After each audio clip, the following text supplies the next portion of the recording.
এর বিশেষ পুজো হচ্ছে, হবন হচ্ছে, অঞ্জলি হচ্ছে, ভক্তরা আসছে, প্রসাদ পাবে, আনন্দ করবে। কারণ রামকৃষ্ণ দেবে এসেছিলেন আমাদের মানুষের মধ্যে ভেতরের পরিবর্তন করার জন্য। বাইরের পরিবর্তন হচ্ছে, রামকৃষ্ণদেব সেটা বুঝেছিলেন। ভেতরের যদি পরিবর্তন না হয়, মানুষের মধ্যে মানুষ হবে না, দেশেরও বা সোসাইটির উপকার হবে না।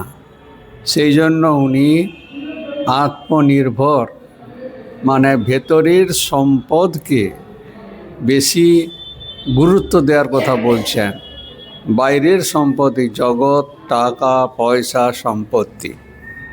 ভেতরের সম্পত্তি প্রেম, ভালোবাসা, এটা আমাদের অন্তর্নিহিত শক্তি। সেই শক্তির দিকে দৃষ্টি ফেরানোর জন্য রামকৃষ্ণদেব আশীর্বাদ করে গেছেন, তোমাদের সবার চৈতন্য হোক, চেতনার জাগরণ হোক।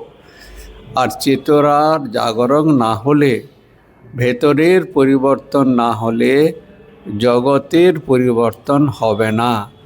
আজ যে জগতের এই অস্থিরতা, অশান্তি, তার কারণ হচ্ছে আমাদের ভেতরের পরিবর্তন হয়নি বলে। কারণ বিষয়ে বাইরের পরিবর্তনে আমাদেরকে লোভ বাড়িয়ে দিচ্ছে, হিংসা বাড়িয়ে দিচ্ছে, ক্রোধ বাড়িয়ে দিচ্ছে। সেই জন্য রামকৃষ্ণদেব বিভিন্ন ধর্মে সাধন করে এই মতবাদ বা সিদ্ধান্ত দিয়েছেন, সব ধর্ম একই জায়গায় গিয়ে মিলছে, যত মত তত পথ।